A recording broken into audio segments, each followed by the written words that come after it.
ساعت نمیدونم چند شبه، ولی من این 3 تا بیسکویت کارامل رو امتحان کردم چون فردا مهمون دارم. همین الان بعد دسر کاراملیمو درست کنم. خیلی خوشمزه است. تعریفش از چت جی پی تی گرفتم که بر شما این گوشه مینویسم، تو ویدیو براتون توضیح میدم. آره 3 تا ما بیسکویت داریم. کدومش از همه بعد مزه داره توی دسر میذاریم چون قراره کرمش هم کاراملی باشه. اونی که از همه مزهش بهتره رو میذاریم مؤمن تزیین روش. من اینجا 3 تا داشتم، این خیلی خوب بود، این متوسط و اینم از همه کمتر بود.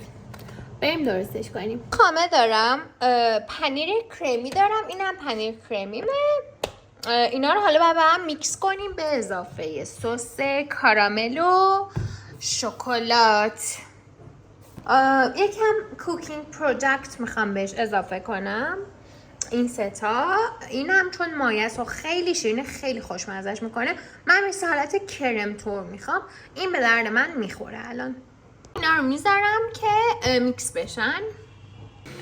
پودر خامه دارم، بهش اضافه میکنم نصف پاکت. در فرم میگیره. سس کارامل رو میخوام بهش بزنم اگه بیاد. اوکی، این یکم زور میخواد. اجازه بده الان درستش میکنم. آهان اوکی شد. شکلات یکم به خاطر اینکه رنگش رو قهوه‌ای کنه دیگه، خیلی هم کارامل تو کارامل نشه. some chocolate.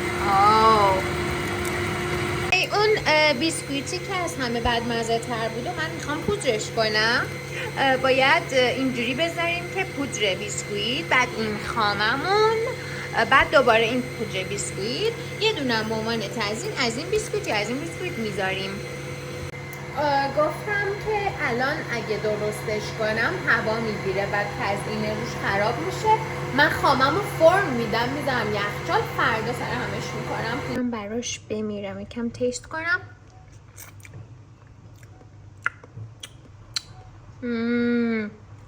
so good.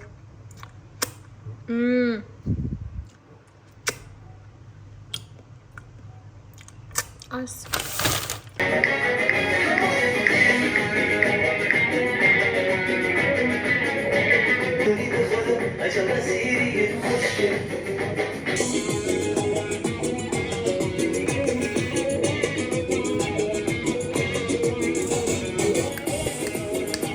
سلام، روز بخیر. حالتون چطوره؟ بریم سراغ دسر.